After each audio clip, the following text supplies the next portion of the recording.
बिस्मिल्लाहिर्रहमानिर्रहीम। अस्सलामु अलैकुम वरहमतुल्लाहि वबरकातुहू। मुअज़्ज़िज़ मेरी इज़्ज़तदार माँ और बहनों, कौम और मिल्लत के तमाम बुजुर्गान मिल्लत, मेरे गयूर नौजवान साथियों, झारखंड मजलिस इत्तेहादुल मुस्लिमीन के सदर जनाब मोहम्मद शाकिर साहब, जनाब मौलाना मुबीन रजवी साहब, जो इस बाई इलेक्शन के डुमरी के मजलिस इत्तेहादुल मुस्लिमीन के उम्मीदवार हैं, मंच पर बैठी हुई हमारी इज़्ज़तदार माँ और बहन जो हजारीबाग बाहरी गांव से आए हैं, अशफाक खान साहब की माँ और बहन भी आज हमारे साथ इस मंच पर बैठी हुई है। वो अशफाक खान जिसको पुलिस कस्टडी में कत्ल कर दिया गया है, खैसर इमाम साहब, समीर अली साहब, इंतखाब आलम साहब, मंसूर आलम साहब, फैज अंसारी साहब, मोहम्मद कोहल साहब जो कौमी सदर हैं कोल की तंजीम के, असदुल हक साहब उफ बबलू मुखिया साहब, हाजी तनवीर साहब, MN खां साहब, कामरान खां साहब, मेरे अजीज दोस्तों और बुजुर्गों, मैं सबसे पहले आप तमाम का दिल की गहराइयों से शुक्रिया अदा करता हूं कि आपने अपना कीमती वक्त निकालकर आज के इस जनसभा में आपने शिरकत की। आप तमाम का बेहद शुक्रिया कि आज इतनी बड़ी तादाद में आप यहां पर आए हैं। मेरी आपसे गुजारिश है और मैं आपका शुक्रिया भी अदा करना चाहूंगा कि 2019 में भी मैं यहां पर आया था इसी ग्राउंड पर, और उस वक्त भी आपसे आपके दरमियान में खड़े होकर मुझे कुछ बोलने का मौका अल्लाह सुब्हानहू व तआला ने दिया था। आपने मजलिस के उम्मीदवार को उस वक्त भी अपने दुआओं से और वोट से नवाजा था, और उस वक्त हमारे उम्मीदवार मौलाना मुबीन रजवी साहब थे जो आज भी हैं। आपने जो हमको वोट दिया, आपका बेहद शुक्रिया। अल्लाह आप तमाम को सलामत रखे। मेरी आपसे गुजारिश ये है कि 5 सितंबर को जो दोबारा इलेक्शन होने जा रहा है, आप तमाम लोग जरूर अपने वोट का इस्तेमाल करिए, और मजलिस के उम्मीदवार का इंतखाबी निशान पतंग छाप है। पतंग छाप पर बटन दबाकर आप अपने इत्तेहाद को कामयाब करिए, अपने सियासी शऊर को कामयाब करिए, और इस विधानसभा के विकास के लिए, इस विधानसभा में गरीबों और मजलूमों की विकास के लिए, झारखंड की कमजोर और मजलूम अवाम की इंसाफ के लिए एक आवाज को आप झारखंड के विधानसभा में भिजाइए। आज मैं आपको बड़ी जिम्मेदारी के साथ ये बात कह रहा हूं कि जब तक आप अपने वोट से मुत्तहिद होकर, इत्तेहाद पैदा करके आप अपने वोट से मजलिस के उम्मीदवार को कामयाब नहीं करेंगे, याद रखिए मेरी इस बात को कि आपसे कभी इंसाफ नहीं होगा। आपके गांव में, आपके विधानसभा में विकास का काम नहीं होगा। अगर आप ये समझते हैं कि हम सिर्फ वोट डालने वाले बन गए हैं और हमारे वोट डालने से हमसे इंसाफ होगा, हमारे वोट डालने से जिस तरह हजारीबाग में अशफाक खान को मार दिया गया उसके परिवार को इंसाफ मिलेगा, अगर आप ये समझ रहे हैं कि जिस तरीके से आज आए दिन झारखंड में मॉब लिंचिंग के जरिए से लोगों को मार दिया जाता है वो रुक जाएगा, वो नहीं रुकेगा। मेरी इज्जतदार माँ और बहनों, मेरे बुजुर्गों, मेरी इस बात का आप यकीन कर लो, ये उसी वक्त रुकेगा जब आपके लिए लड़ने वाला कोई एक एमएलए होगा जो झारखंड में जहां कहीं भी किसी गरीब, आदिवासी, मुसलमान या दलित पर जुल्म होगा, वो दौड़ता हुआ उस पीड़ित परिवार के दरमियान में पहुंचेगा, उनकी लड़ाई को अपनी लड़ाई समझेगा, वो अपनी तकलीफ समझकर वो इंसाफ की लड़ाई लड़ेगा। जब तक आप इस बात को नहीं समझेंगे, याद रखिए ये जुल्म जारी और सारी रहेगा। मुझे अफसोस इस बात का है कि अभी हम सुन रहे थे कि यहां पर मुख्यमंत्री आए थे हेमंत सोरेन साहब, और उन्होंने आकर ये कह दिया कि झारखंड में कोई मॉब लिंचिंग नहीं हुई है। हम झारखंड के मुख्यमंत्री को याद दिलाना चाहते हैं, शायद वो इतना काम कर रहे हैं कि आजकल बहुत सी चीजों को भूल जाते हैं, या फिर उनकी उम्र भी बढ़ रही है, नहीं मालूम। मैं मुख्यमंत्री को याद दिलाना चाहूंगा कि हमारे मंच पर अशफाक खान की मां और बहन बैठी हुई है। मुख्यमंत्री, क्या आपको अशफाक खान की मौत मालूम नहीं हुई कि आज अशफाक खान की मां को और उसकी बहन को हमारे मंच पर आना पड़ा आपको आईना दिखाने के लिए कि अशफाक खान की मौत तुम्हारी हुकूमत में, तुम्हारी पुलिस स्टेशन में उसकी हत्या कर दी गई थी। हम यहां के मुख्यमंत्री को याद दिलाना चाहेंगे जिन्होंने कहा कि मॉब लिंचिंग नहीं हुई, तो फिर सिगनी गांव में, रामगढ़ में शमशाद अंसारी को किसने मारा? क्या कोई आसमान से उतर कर आए और मारकर उड़कर चले गए? शमशाद अंसारी को मारने वाले, इसी जमीन पर रहने वाले जालिम लोगों ने शमशाद अंसारी को इसलिए मार दिया क्योंकि उनको मालूम है कि हेमंत सोरेन कुछ नहीं करेगा, वो उनका आदमी है, इसलिए शमशाद अंसारी को मार दिया गया। और जब पीड़ित परिवार आज भी इंसाफ के लिए लड़ाई लड़ रही है, शमशाद अंसारी के पीड़ित परिवार के लोग आज हमसे मुलाकात करने के लिए आ रहे थे, तो रास्ते में कांग्रेस के गुलामों ने उनको रोक लिया और कहा कि मत जाओ ओवैसी के पास, हम तुम्हारा कुछ कर देंगे। अरे ओवैसी से मिलने से तुम रोक तो सकते हो, मगर तुम मेरी आवाज को उनके दिलों तक पहुंचाने में रोक नहीं पाओगे। तुमने शमशाद अंसारी को खामोश कर दिया, मगर शमशाद अंसारी के रूप में हर बच्चा झारखंड से खड़ा होगा और हेमंत सोरेन से कहेगा कि मेरा नाम शमशाद अंसारी है, बताओ मुझसे इंसाफ कब किया जाएगा। आज अगर ये सरकार सत्ता में है और इस सरकार का मुख्यमंत्री ये कहता है कि कोई मॉब लिंचिंग नहीं हुई है, तो फिर वाजिद अंसारी को एक इलेक्ट्रिक के पोल से बांधकर पीटा गया था चोरी के झूठे इल्जाम में। इसी साल अप्रैल 2023 में महू टोली में वाजिद अंसारी को मार दिया गया। गरवाहा जिले में अप्रैल 2023 में वसीम सज्जाद पुलिस कस्टडी में मर जाता है। हेमंत सोरेन साहब, क्या आप सो रहे हैं?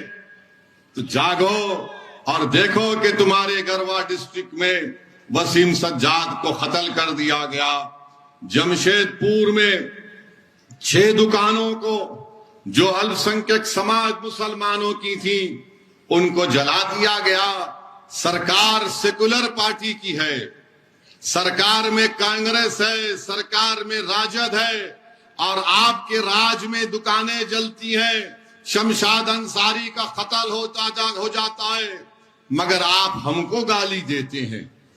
सत्ता में आप हैं, इल्जाम मौलाना मुबीन रजवी पर लगा दिया जाता है, इल्जाम मेरे सदर शाकिर पर लगा दिया जाता है कि ये बी टीम है। अरे बताओ, जब तुम सत्ता में हो तो तुमने इन दुकानों को जलने से क्यों नहीं बचाया? साहिल और मुदस्सिर को पुलिस की गोलियों ने खत्म कर दिया। यकीनन ये हमारे लिए शहीद है, मगर साहिल और मुदस्सिर से मिलने कौन गया था? मैं गया था साहिल और मुदस्सिर से मिलने के लिए। हम इसलिए नहीं गए थे कि हमको कोई सियासत करना था, हम इसलिए गए क्योंकि हमने उन बच्चों की तकलीफ को अपने दिलो दिमाग और अपने सीने में महसूस किया। इंसानियत अभी भी हम में जिंदा है, हम वहां पर गए थे। मगर बताओ, जो आज हम चुनाव लड़ रहे हैं तुमको गाली दे रहे हैं। अरे 16 साल का शहबाज खान जो ट्यूशन लेकर अपने घर को वापस आ रहा था, तो किसने घर वहां में उसको गोली मारकर कत्ल कर दिया गया और झाड़ियों में उसकी लाश को फेंक दिया गया। बताइए हेमंत सोरेन साहब, बताओ कांग्रेस के लोगों, तुम सत्ता में हो, मैं सत्ता में नहीं हूं, किसने मारा 16 साल के शहबाज खान को? और फिर क्या ये बात सच नहीं है कि बीजेपी के एक पूर्व विधायक जिनका नाम जरमुंडी देवेंद्र कुंवर है, तौसीफ नामी बच्चे को उठक बैठक कराया, उसको थूका उसके मुंह पर? क्या किया तुमने बताओ? आज तुम हमको गाली देते हो कि असदुद्दीन ओवैसी आएगा और भड़काऊ भाषण देगा। मेरी इज्जतदार मां और बहनों, अशफाक खान के बारे में हमने बता दिया आपको।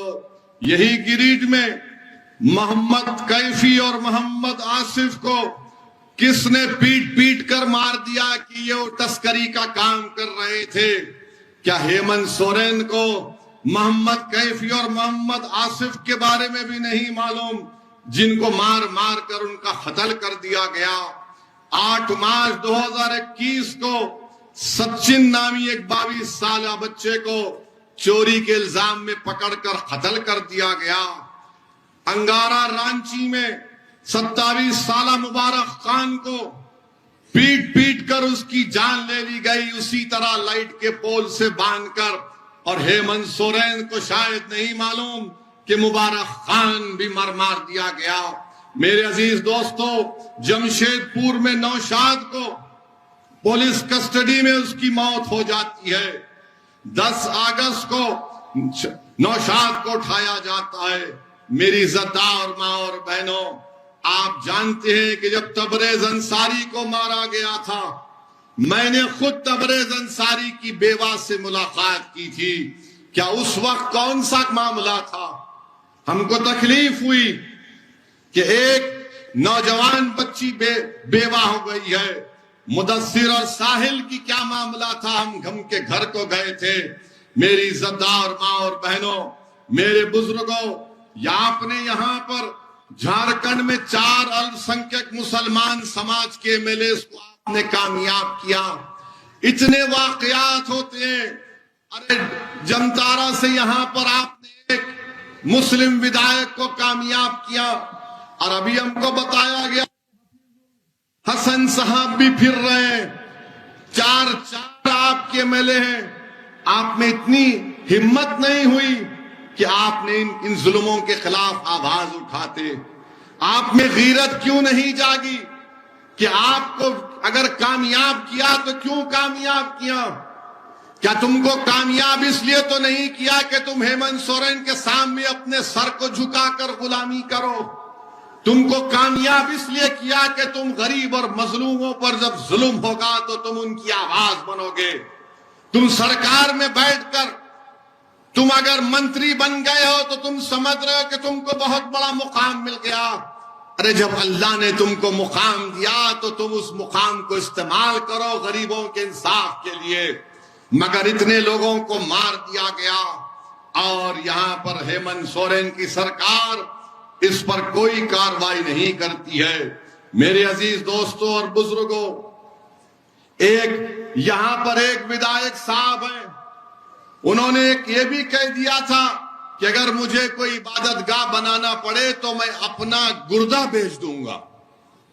कहा था ना, मैं अपना गुर्दा बेच दूंगा। अरे इतने लोग मारे गए, तुम्हारा गुर्दा छोड़ो, तुम्हारी जबान नहीं खुल रही है, तुम गुर्दा कहां तक जाओगे। उस विधायक ने कहा था कि मैं अपना गुर्दा बेचकर इबादतगाह को बना दूंगा। अरे तुम क्या बनाओगे हमको नहीं मालूम, मगर तुम झारखंड की जनता को तो बेवकूफ बना रहे हो, उनका मजाक कर रहे हो और वो मौत की आगोश में चले जा रहे हैं।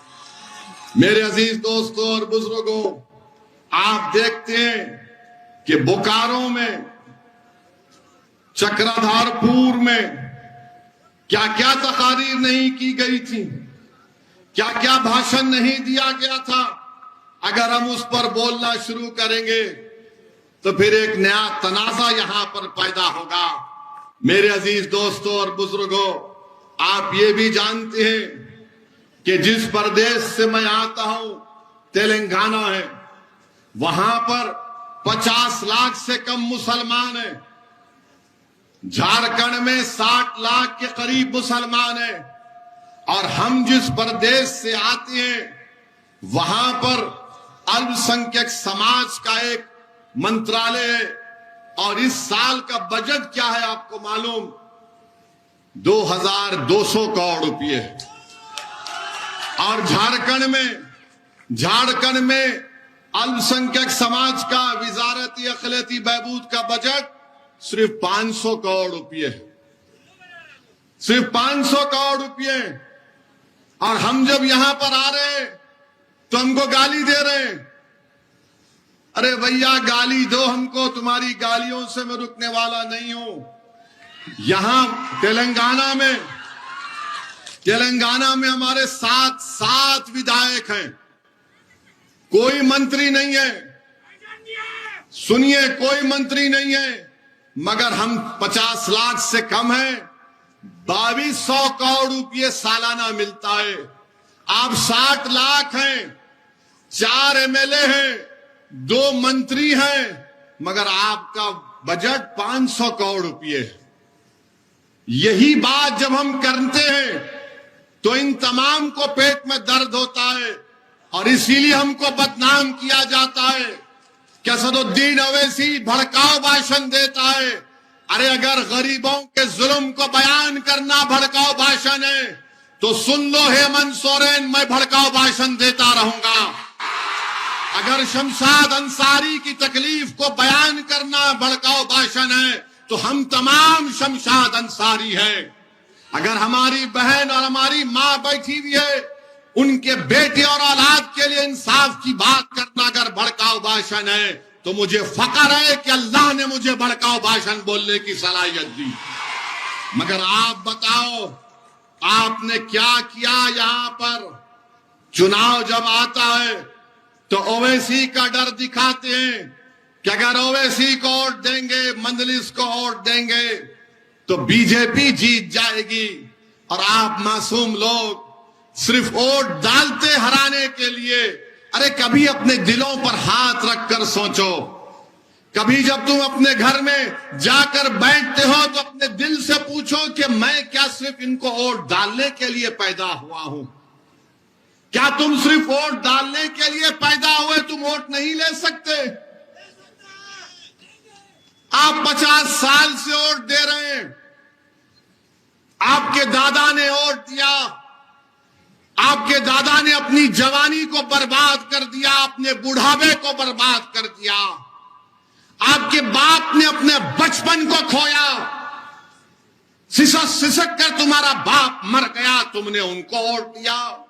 अब तुम हो, और तुमसे भी यही कहा जा रहा है कि जिस तरह तुम्हारे बाप और दादा ने वोट दिया तुम उसी तरह चलो। नहीं मेरे नौजवान साथियों, तुम्हारे बाप दादा के पास विकल्प नहीं था, वो हालत मजबूरी में इन लोगों का साथ देते थे। आज तुम्हारे दरमियान में एक दीवानों की पार्टी खड़ी हुई है जो किसी के बाप को सुनने वाली नहीं है। तो मेरी आपसे गुजारिश है कि आप अपना वोट 5 सितंबर के दिन मजलिस इत्तेहादुल मुस्लिमीन को दीजिए। मेरे अजीज दोस्तों और बुजुर्गों, केंद्र की सरकार बीजेपी की है। आपको जानकर तकलीफ होगी कि 2020 और 21 से झारखंड की सरकार को अल्पसंख्यक समाज के विकास के लिए एक स्कीम है एमएसडीपी, पीएमजेवी के जो केंद्र की सेंट्रल गवर्नमेंट से आती है। झारखंड की सरकार को 155 करोड़ रुपए दिए गए। कितने? 155 करोड़ रुपए दिए गए। ये हेमंत सोरेन ने उसमें से सिर्फ 5 करोड़ रुपए खर्चा किए। 155 करोड़ में स्कूल की बिल्डिंग बननी चाहिए थी, रोड बनना चाहिए था जहां पर अल्पसंख्यक समाज रहता है, मुसलमान, जहां पर ईसाई रहते हैं, मगर इन्होंने उसमें से 5 करोड़ रुपए खर्चा किए। बोरवेल डालना चाहिए था, कॉलेज की बिल्डिंग बनना चाहिए था। अब बताओ इसमें ओवैसी कहां से आ गया? 155 करोड़ में सिर्फ 5 करोड़ रुपए खर्चा करते हैं और यहां पर आकर ये हेमंत सोरेन के मंत्री कहते हैं कि मौलाना मुबीन रजवी भेड़िया है। मेरे अजीज दोस्तों और बुजुर्गों, जिसने मौलाना मुबीन रजवी को सुदीप कुमार सोनी ने भेड़िया कहा। सुदीप कुमार सोनी साहब, हमारे चेहरे पर दाढ़ी है, हमारा नाम मुबीन रिजवी है, हमारे सर पर टोपी है, हमारा दीन इस्लाम है, तो हम भेड़िया हो गए? तो फिर तुम्हारी पार्टी में जितने मुसलमान हैं वो क्या है बताओ? अगर जिसका नाम मुबीन रजवी भेड़िया है, तो सुदीप कुमार, जो तुम्हारी पार्टी में जो लोग तुम्हारी चमचागिरी करते हैं वो क्या है बताओ? और याद रखो, भेड़िया शेर को भी खा लेता है, समझे ना? अगर तुम भेड़िया बोल रहे बोलो, जितना बोलते बोलो, मगर तुम्हारे जहन में जो जहर भरा हुआ है वो तुम्हारी जबान पर आ ही गया कि तुम हर मुबीन को भेड़िया कहते हो, तुम हर मुबीन को भेड़िया कहते हो। अगर तुम इंसान हो तो चलो शमशाद अंसारी के घर को जाकर दिखाओ, तुम में हिम्मत है तो चलो आओ, मगर तुम नहीं जाओगे। जिसके चेहरे पर दाढ़ी है, सर पर टोपी है, वो भेड़िया हो जाता है। ठीक है, सुदीप कुमार, जब तुम्हारा चुनाव आएगा तो भेड़िए तुमको बताएंगे कैसा शिकार होता है। मेरे अजीज दोस्तों और बुजुर्गों, फिर यहां पर आप देखते हैं कि यहां पर आपने देख लिया कि गिरिडीह में 41 लाख की आबादी है। भेड़िया हमको कह दिए, हमको बी टीम कह दिए। 41 लाख की आबादी में सिर्फ 25 स्कूल हैं और उसमें एक ही 25 स्कूल हैं जिसमें से 1 या 3-4 है 12वीं जमात तक। अब ये बच्चे कहां पर जाएंगे पढ़ने के लिए? बताइए हेमंत सोरेन साहब, ये बच्चे कहां पर जाएंगे? तेलंगाना में, जिस प्रदेश से मैं आता हूं, जहां पर हमारा कोई मंत्री नहीं है, हमारा कोई मंत्री नहीं, हमने क्या काम किया? हमने वहां पर 1 लाख मुस्लिम बच्चे और बच्चियों को 204 गवर्नमेंट के रेजिडेंशियल स्कूल को खुलवाया और 6ठी जमात से 12वीं जमात तक हमारी बेटियां और हमारे बेटे फ्री में पढ़ते हैं। हम मंत्री नहीं बने, ना कभी बनेंगे। हमसे कहा भी गया था कि ओवैसी साहब मंत्री बनना है, तो हमने कहा कि ना मंत्री बनना है ना संतरी बनना है, आप बताओ हमारे लिए क्या काम कर सकते। हमने कहा हमारे बच्चियों को, हमारे बेटों को स्कूल खोलो। आपको जानकर खुशी होगी कि 1 लाख के करीब मुस्लिम बच्चे और बच्चियां तेलंगाना में 6ठी जमात से फ्री में पढ़ रही हैं और मेरे पार्लियामेंट के इलाके में मैंने एक जूनियर कॉलेज को खुलवाया। 11th और 12th में उस जूनियर कॉलेज के 5 बच्चे नीट क्वालिफाई होकर गवर्नमेंट के मेडिकल कॉलेज में फ्री सीट लाकर अब मेडिसिन डॉक्टर बन रहे हैं। यह काम मैंने किया, हमारे एमएलए अकबरुद्दीन ओवैसी के विधानसभा में यह काम हुआ। यह काम आप कर सकते हैं झारखंड में। कब कर सकते हैं आप? जब आप अपने विधायक को कामयाब करेंगे, जब आप सियासी ताकत हासिल करेंगे। मगर अगर आप सिर्फ यही सोचते रहेंगे कि नहीं नहीं हमको वोट डालना है, हमको वोट डालना है, तो फिर वोट डालने का मतलब यही होगा कि तुम वोट तो डाल रहे हो मगर अपने लिए नहीं डाल रहे हो, अपने बच्चों की तालीम के लिए वोट नहीं डाल रहे हो, अपनी जान की हिफाजत के लिए वोट नहीं डाल रहे हो। क्योंकि जब तुम वोट डाल रहे तो शमशाद कैसे मरा बताओ मुझे? इतने लोग कैसे मर गए जब तुमने वोट डाला? अब झारखंड मुक्ति मोर्चा के लोग बोलेंगे, यहां की सरकार बोलेगी, अरे ओवैसी तेलंगाना की सरकार में बहुत पैसा है, हम गरीब प्रदेश हैं। नहीं नहीं, गरीब तुम नहीं हो। 2019 और 20 में झारखंड सरकार को मिनरल्स में 5,165 करोड़ रुपए मिला। 5,165 करोड़ रुपए मिला है। कहां गया ये? किसकी जेब में गया पैसा? ये किसकी जेब में गया बताओ? गरीब के जेब में तो नहीं गया। गरीब के बच्चे तो शिक्षा से नहीं कर रहे। 5,165 करोड़ रुपए इनको मिले। और फिर हम पर इल्जाम लगाते कि ओवैसी आएगा तो बीजेपी को फायदा होगा। तो ये बताइए कि झारखंड के एक मिनिस्टर हैं, मिथिलेश ठाकुर उनका नाम, वो मालूम मुझे है, वो मिथिलेश ठाकुर है। ठाकुर ने 6 दिसंबर के दिन मिठाई बांटी। अरे तो 11 रब्बी अव्वल के दिन भी मिठाई बांटता, आका की आमद की खुशी में मनाता, मिठाई खिलाता। मगर मंत्री ने कहा कि नहीं, 6 दिसंबर को हम बांटेंगे, मिठाई खिलाएंगे, क्योंकि उस दिन बाबरी मस्जिद को शहीद किया गया था। हेमंत सोरेन, ये आपका सेकुलरिज्म है और आप हम पर उंगली उठाते हैं। याद रखो, अगर तुम एक जबान से मेरे खिलाफ झूठ बोलोगे तो मैं तुम्हारी 1000 सच्चाइयों को जनता के सामने रखूंगा। अब आप देखिए इनका रिकॉर्ड। अब इतना तो हेमंत सोरेन के लिए काफी है, अब थोड़ा मोदी पे भी बोलते हैं, वरना कांग्रेस के लोगों में तो रात में नींद नहीं आएगी।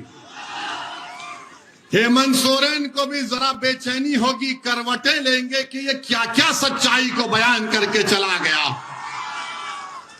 फिर कोई कांग्रेसी बोलेगा या हेमंत सोरेन के पास का बोलेगा, मोदी को नहीं बोले। अरे मोदी को तो हम ही बोल रहे हैं, 9 साल से तुम तो गूंगे बनकर बैठे हो। तुमने क्या 3 मर्तबा बीजेपी से डिप्टी चीफ मिनिस्टर नहीं बने हो मैं हेमंत सोरेन? क्या बीजेपी और तुमने आरएसएस का दामन नहीं थामा? और तुमने थामा और हम उनसे सीना तान कर मुकाबला कर रहे हैं। मुझे अफसोस हुआ जब मुझे अभी बताया गया कि मुजाहिद आजादी हजरत मौलाना शेख भिखारी साहब का पड़पोता, शेख भिखारी साहब जिसने अंग्रेजों की गुलामी से देश को आजाद कराने के लिए झारखंड का अजीम सपूत, उनका पड़पोते को 24 अगस्त 2023 को मंदर ब्लॉक रांची में, जिसका नाम बिट्टू खान है, उसको मॉब लिंचिंग कर दी गई। वो अब दवाखाने में अपनी जिंदगी और मौत की लड़ाई लड़ रहा है। शेख बुखारी साहब का पड़पोता, वो बेचारे जो इस देश को आजाद कराने के लिए अपना सब कुछ कुर्बान कर दिए, और जालिमों ने उनके पड़पोते को मां पीट पीट कर अस्पताल को पहुंचा दिया, और अभी तक उस केस में कोई एफआईआर नहीं हुआ, हमको बताया जा रहा। बताइए आप, इल्जाम हम पर लगता है, मगर जब ये तमाम सच्चाई को हम बयान करते हैं तो आज आपसे अपील करने आए हैं कि झारखंड में आदिवासी, मुसलमान, दलित ये गुलदस्ता है इस प्रदेश का, और पूरे देश, हमारा भारत एक गुलदस्ता है। और Narendra Modi uniform civil code लागू करना चाहते हैं। हम यूनिफॉर्म सिविल कोड को मुस्तरद करते हैं। यूनिफॉर्म सिविल कोड को हम एक्सेप्ट नहीं करते। क्या आदिवासियों पर यूनिफॉर्म सिविल कोड ला सकते मोदी आप? क्या छोटा नागपुर का कानून नहीं है झारखंड में जमीन का? इस जमीन का कानून है।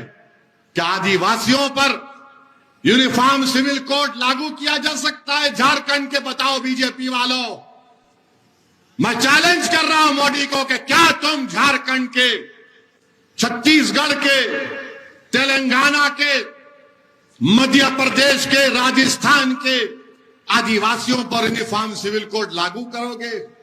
नहीं कर सकते और नहीं करना चाहिए, क्योंकि भारत की खूबसूरती यही है कि यहां पर हजारों तहजीबें हैं, हजारों तहजीबें हैं।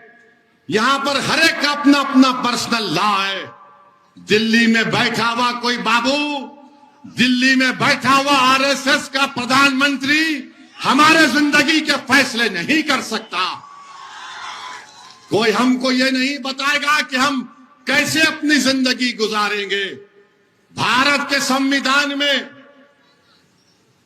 मजहब की आजादी फंडामेंटल राइट है, और मैं अपने मजहब के बताए हुए तरीके पर अपनी जिंदगी को गुजारूंगा। नरेंद्र मोदी मुझे आकर नहीं बता सकते कि मैं अपने मजहब पर कैसे चलूं। इसीलिए हम यूनिफॉर्म सिविल कोड के खिलाफ हैं। अब आप बताइए, यूनिफॉर्म सिविल कोड कभी सुना आपने इन लोगों को जो हमको गाली देते हैं? इनकी जबान नहीं खुलती। पार्लियामेंट में नो कॉन्फिडेंस मोशन, हिंदी में क्या बोलते? नो कॉन्फिडेंस, हाँ, अविश्वास प्रस्ताव आया था। हमने वहां पर 6-7 मिनट में पूरा सबका बयान कर दिया, हर चीज को खोल खोल कर बयान कर दिया। बताओ, आपकी तो जबान ही नहीं खुलती। आप तो सिर्फ एक ही बात करते, मैं दुकान खोलना चाहता हूं मोहब्बत की। दूसरा बोलता है मैं चौकीदार हूं। ये ऐसा चौकीदार है जो चीन 2000 स्क्वायर किलोमीटर जमीन पर कब्जा करके बैठा है, मगर चौकीदार क्या चौकीदारी कर रहा है? डेप्सांग डेमचाक में चौकीदार के नाक के नीचे चीन अपनी हमारी जमीन पर फौज को उतार दिया। ये दुकानदार है। ये सिर्फ बोलता हूं मैं मोहब्बत की बात करता हूं, तो शमशाद अंसारी से मोहब्बत की बात कौन करेगा? अशफाक खान से मोहब्बत की बात कौन करेगा? अरे तुम्हारी सरकार है ना दुकानदार वालों, तुम्हारी सरकार है झारखंड में। मेरी तो सत्ता में तो नहीं हूं। एक तरफ दुकानदार, एक तरफ चौकीदार। ये दुकानदारों ने 50 साल से हमको लूटा। ये चौकीदार हमारी शनाख्त को खत्म करना चाहता है, हमारी तहजीब को खत्म करना चाहता है। इस देश में ना दुकानदार की दुकान की जरूरत है, ना चौकीदार की जरूरत है, बल्कि तीसरे विकल्प की जरूरत है जो इंशाअल्लाह पैदा होगा। आप देखना मेरे अजीज दोस्तों और बुजुर्गों, देश के प्रधानमंत्री बड़ी बड़ी बातें करते हैं, सबका साथ, सबका विश्वास, सबका विकास, क्या क्या बकते रहते हैं। मगर आज हमने देखा कि एक मासूम 7 साल का बच्चा जब स्कूल को जाता है उत्तर प्रदेश में, जहां पर बीजेपी की सरकार है, जहां पर योगी आदित्यनाथ मुख्यमंत्री हैं, वो टीचर अपने क्लास में उन बच्चों से कहती है, ये मोहम्मदन का बच्चा है, इसने बराबर नहीं पढ़ा, इसको मारो। आप बताइए कि एक बच्चा आकर उसको बच्चे को मारता है, उस 7 साल के बच्चे को, तो टीचर कहती है, मोदी जी, जिस तरह हेमंत सोरेन को भूलने की आदत है, उससे ज्यादा मोदी जी को भूलने की आदत है। तो टीचर कहती है, मोदी जी, तुमने इसको अच्छा नहीं मारा, दम से मारो, ये मोहम्मदन है। बताइए आप।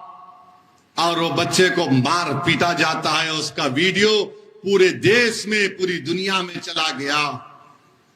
उस बच्चे के बाप से मैंने बात की, हमारे वहां के मजलिस के सदर को भिजाया। जिस तरह हमारा सदर झारखंड का कभी कुछ हो जाता है तो शाकिर दौड़ते हुए चीखे मारता है। अरे जिंदा, अभी ठहरो, सुनो, तुम शाकिर साहब लेके आए क्या? तुमको सुनो हमारी बात। वहां पर हमारे सदर को भिजाया। उस 7 साल के बच्चे के वालिद से, पिता से हमने बात की। उसके बाप ने कहा, हमने पूछा पुलिस में कॉम्प्रोमाइज क्यों किया तुमने? तो उन्होंने कहा कि क्या करना ओवैसी भाई, हमको यह बताया गया कि गांव का माहौल खराब हो रहा है, हिंदू मुस्लिम नहीं होना चाहिए, इसीलिए हमने कोई कंप्लेन नहीं की, हमने अपने बच्चे को स्कूल से निकाल दिया। यही कमजोरी हमारी। अगर कोई बाप अपने बेटे के लिए नहीं लड़ेगा तो क्या दुनिया लड़ेगी? कौन लड़ेगा? अरे एक बाप ही तो लड़ेगा ना अपने बेटे की इज्जत के लिए। मगर उस बाप को भी मालूम कि बीजेपी की सरकार है, मोदी प्रधानमंत्री है, योगी मुख्यमंत्री है, मुझे इंसाफ नहीं मिलेगा। मेरे अजीज दोस्तों और बुजुर्गों, मेरी इज्जतदार मां और बहनों, याद रखो, आप अगर आप इसी तरह डरते रहेंगे कि माहौल खराब हो जाएगा, अरे माहौल जुल्म से खराब हो रहा है, तुम्हारी खामोशी से माहौल खराब नहीं हो रहा है। अगर वो बाप अपने बेटे की कंप्लेन नहीं कर सक रहा है, क्योंकि यही सेकुलरिज्म के चौधरी हैं, यही जो सेकुलरिज्म को ले डूबे इस देश में, उसने जाकर उस बच्चे के बाप से कह दिया कि तुम कंप्लेन मत करो, गांव का माहौल खराब हो जाएगा। अरे जालिमों, अगर तुम्हारे बेटे को मारते तो तुम खामोश बैठते, क्योंकि मार खाने वाला 7 साल का बच्चा मेरा बेटा था, मेरी औलाद थी। तो तुम में इतनी हिम्मत आ गई कि तुम मुझसे आकर कहते हो कि तुम माहौल को खराब होने मत दो। अगर किसी रांची में या उत्तर प्रदेश में योगी आदित्यनाथ के पोस्टर को फाड़ दिया जाएगा या मोदी के पोस्टर को फाड़ दिया जाएगा तो क्या करोगे? पुलिस दौड़ते हुए जाएगी उसके घर पर, उसके घर तक बुलडोजर लेकर जाएगी। मगर भारत में, हमारे वतन अजीज में, एक बाप से कहा जा रहा है कि तुम्हारे बेटे की कोई इज्जत नहीं है।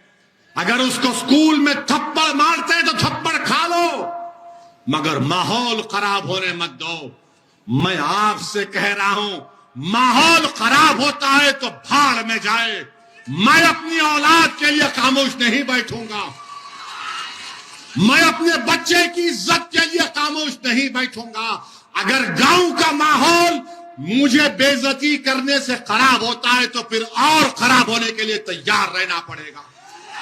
क्या हमारी जान की कीमत नहीं है? भारत के संविधान में इज्जत फंडामेंटल राइट है, डिग्निटी फंडामेंटल राइट है। इस मुकाम पर हम आ गए, क्यों आ गए?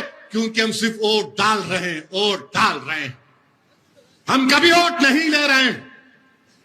मेरे अजीज दोस्तों और बुजुर्गों, याद रखो, आप अगर आज आप अपनी ताकत को नहीं समझेंगे, लोग बोलेंगे आपसे अगर मुबीन रजवी कामयाब हो गया तो क्या होगा। मेरे अजीज दोस्तों और बुजुर्गों, अगर एक मुबीन रजवी तुम्हारा विधायक बनकर झारखंड की विधानसभा में जाएगा तो कम से कम मुबीन रजवी की जबान से निकलेगा शमशाद अंसारी जिंदाबाद, शमशाद अंसारी जिंदाबाद। कभी तो कोई लड़ेगा, मगर आज ये कहेंगे अरे एक जीतेगा तो क्या होगा।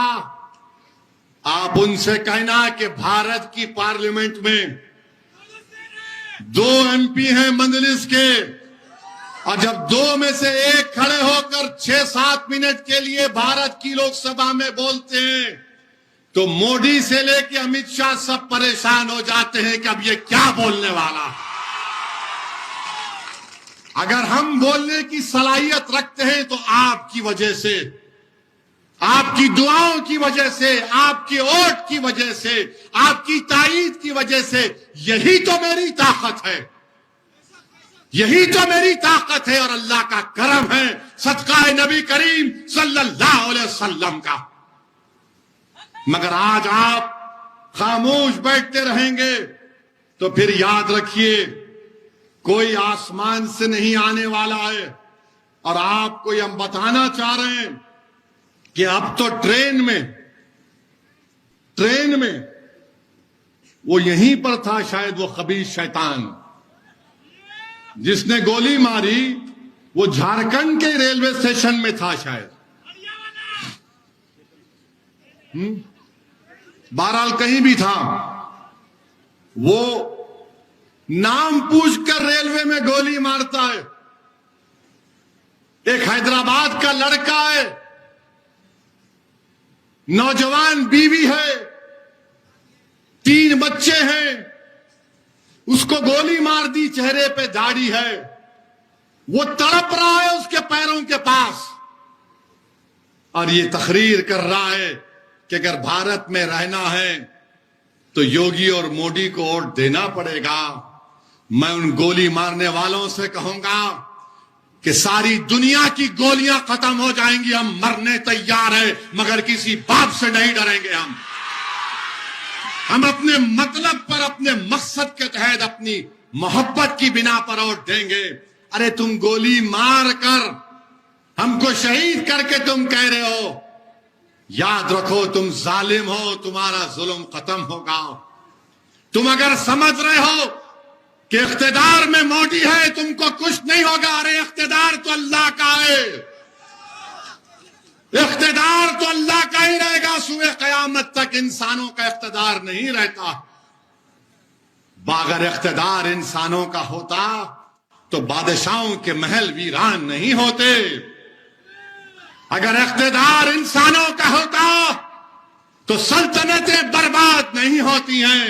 हां, हमारा सुल्तान मोहम्मद सल्लल्लाहु अलैहि वसल्लम है, ताजदार मदीना है, इख्तिदार उसका रहने वाला है, अल्लाह का। आज जो लोग नाम लेकर हमको गोली मार रहे हैं या हमारी जानें ले रहे हैं, सुन लो, तुम्हारे पास भी इख्तिदार नहीं रहेगा, तुम्हारे पास से भी इख्तिदार जाएगा। अल्लाह इंसाफ करेगा।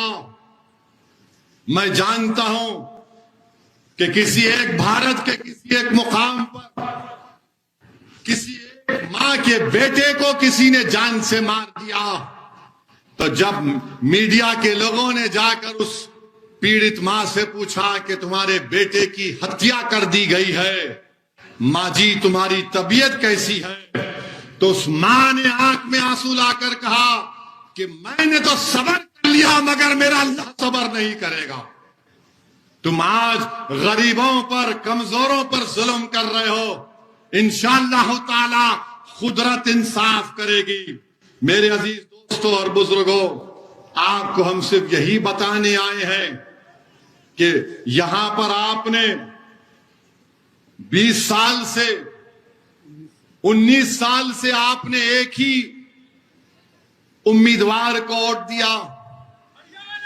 उन्होंने कोई कारखाना नहीं कायम किया। मुबीन रजवी साहब और हमारे सदर साहब बता रहे थे कि यहां से कई नौजवान मर्द हजरात अपने अपने घर छोड़कर कोई मुंबई चला गया, कोई दिल्ली चला गया, तो कोई हैदराबाद चला गया। अगर कारखाना बन जाता तो कुछ काम लगता, यहां पर नौकरी मिलती। मगर हेमंत सोरेन ने ना कारखाना लगाया, ना नौकरी लगाई। अब कह रहे हैं कि 60-40। हेमंत सोरेन 60-40 कह रहे हैं। तो आपने अच्छा नारा लगाया था, क्या कहा? 60-40 नहीं चलतो, 60-40 नहीं चलतो। तो हेमंत सोरेन को 40 दीजिए, 60 हमको देकर इनको कामयाब करिए, तभी इनका दिमाग हल्का होगा। अरे ये आदिवासी प्रदेश है, आप ये कह रहे हैं कि 60-40? हेमंत सोरेन, कौन आपको कह रहा है ये सब बातें?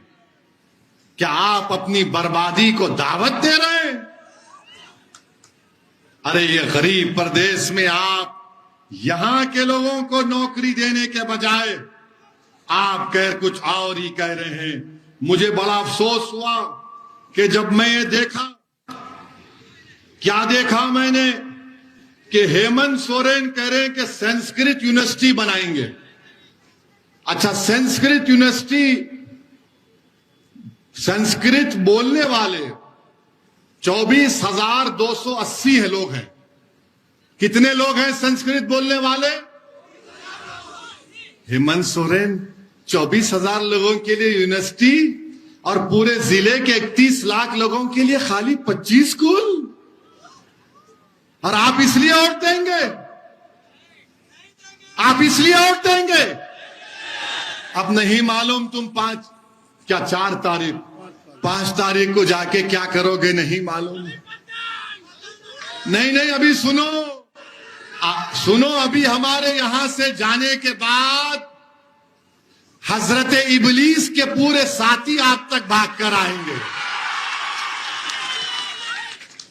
ये बड़ा जज्बाती बयान देकर गया, तुम इसकी बातों में नहीं आना, हम सब कर देंगे।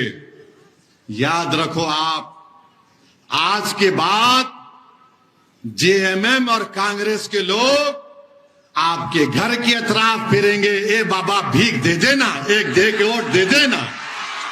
ये तो हम काम कर दिए ना, ये तो हम रोड पे ला लिए उनको, तुम्हारे गांव में ला लिए। मगर अब आपकी जिम्मेदारी है कि आप अपने लिए, अपने बच्चों के लिए अपने वोट का सही इस्तेमाल करिए।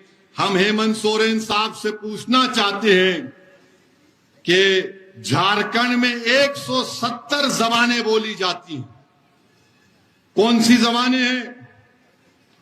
कोरथा, संथाली, हिंदी, बंगाली, उर्दू, मगधी, हो, सदन, ओरायन, मुंदारी, ये सब जबानें। अरे इनके यूनिवर्सिटी खोल देते आप, इनकी यूनिवर्सिटी खोल देते हेमंत सोरेन। इतने पैसे आपके ने कहां से आ गए? खैर, बहरहाल मेरे अजीज दोस्तों और बुजुर्गों, आपको हम बताना चाह रहे हैं कि जिस प्रदेश से हम आते हैं, हमने वहां पर हमारा कोई मंत्री नहीं है। हमने हमारे मुख्यमंत्री से बात किया, हम तमाम मुस्लिम डेलीगेशन गए, मुख्यमंत्री से कहा कि तेलंगाना में यूनिफॉर्म सिविल कोड नहीं। मुख्यमंत्री ने कहा बिल्कुल नहीं आएगा, हम तायीद नहीं करेंगे। फिर हमने मुख्यमंत्री से कहा कि हमारे सेक्रेटेरिएट में, हिंदी में सेक्रेटेरिएट क्या बोलेंगे, मंत्रालय, सचिवालय, वहां पर मस्जिद को शहीद कर दिया गया था। आज तेलंगाना में हुकूमत ने ही मस्जिद को बनाया। नई मस्जिद को बनाया, मुख्यमंत्री आए तो हमने मुख्यमंत्री से कहा, मुख्यमंत्री जी आप भी कुछ बोलिए। तो हमारे मुख्यमंत्री ने उस मस्जिद को बनाया। क्यों बनाया? क्योंकि वो भी सेकुलर हैं, वो जानते हैं कि यहां पर तेलंगाना के लोगों में बीजेपी और कांग्रेस की चापलूसी और इनकी कम्युनलिज्म पसंद नहीं। आपको मालूम, तेलंगाना में वहां की सरकार हर विधानसभा में 119 विधानसभा में एक विधानसभा में मेरे ख्याल से 480 लोगों के दरमियान में एक आदमी को 1 लाख रुपए दिए जा रहे हैं। एक आदमी को 1 लाख रुपए गवर्नमेंट में ऑनलाइन अप्लाई करो। हर विधानसभा में 400 से 800 के दरमियान में एक अल्पसंख्यक समाज के मुसलमान को 1 लाख रुपए दिए जा रहे हैं। अरे वाह वाह, तुम खाली मुशायरा नहीं हो रहा है। 5 तारीख को जाके वाह बोल के पतंग पे बटन दबाओ। और फिर आपको बताना चाह रहे हैं, हमने सरकार से बातचीत की, हमारे मुख्यमंत्री से, उनका नाम के चंद्रशेखर राव है। हमने उनसे कहा कि हमको खबरस्तान की जमीन की जरूरत है। तो हमारे मुख्यमंत्री ने 125 एकड़ कब्रिस्तान को दी। और हमने क्या किया? हमने कहा सुन्नियों की इतनी रहेगी, शियाओं की इतनी रहेगी। यहां पर हमारे बोहरी समाज के भी लोग हैं, मेहदवी समाज के भी लोग हैं। हमने कहा कि सबको इसमें जमीन मिल जाएगी। मेरे भाई, जिंदा रहने के लिए मंजलिस तेलंगाना में काम कर रही है, और जिंदा रहने के लिए सियासी ताकत जरूरी है। जिंदा रहने के लिए बच्चों को स्कूल जरूरी है। जिंदा रहने के लिए मस्जिद की और जान की हिफाजत की जरूरत है। ये कब होगा? जब तुम्हारे पास सियासी ताकत होगी। अगर आप सिर्फ वोट डालने वाले बनेंगे तो फिर आपका नुकसान ही होगा।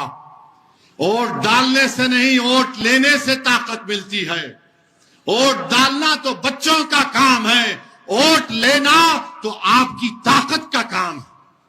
तो इसीलिए आपसे अपील कर रहे हैं कि आप 5 तारीख के दिन पतंग छाप के निशान पर पूरे एक होकर, मुत्तहिद होकर मुबीन रजवी साहब को अपना वोट दीजिए।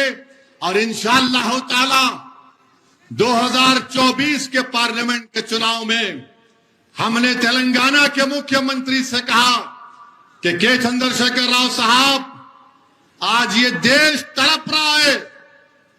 लोग तंग आ चुके हैं चौकीदार और दुकानदार से। हमने उनसे कहा कि आप आगे बढ़िए, पूरा देश आपके साथ खड़ा हो जाएगा। हम उम्मीद करते हैं कि हमको भी छुटकारा मिले दुकानदार और चौकीदार से। ये दुकानदार और चौकीदार, ये दोनों भाई हैं, इनमें कोई फर्क नहीं है। इनमें कोई फर्क नहीं है। हमारी बात पे यकीन करिए। इंशाअल्लाह मैंने आपसे वादा किया था कि मैं झारखंड को आया हूं और आता रहूंगा। आपने 2019 में हमको वोट दिया, हमको कामयाबी नहीं मिली। यकीनन हमको थोड़ा रंज हुआ, मगर हमको हमारे हौसले पस्त नहीं हुए।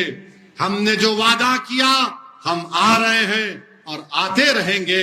मगर मेरी इज्जतदार मां और बहनों, मेरे नौजवान साथियों, मेरे बुजुर्गों, वोट लेना हमारा काम है, वोट देना हमारा काम नहीं है। मुबीन रजवी को कामयाब करो। और जिसने मुबीन रजवी को भेड़िया कहा, उसको सबक सिखाइए। आप अपने वोट से मंजलिस को कामयाब करिए, अपने दुआओं से मंजलिस को कामयाब करिए। आप तमाम का बेहद शुक्रिया कि इतनी चिलचिलाती धूप में आप यहां पर आए। अल्लाह आप तमाम को सलामत रखे। अस्सलाम वालेकुम व रहमतुल्लाहि व बरकातहू।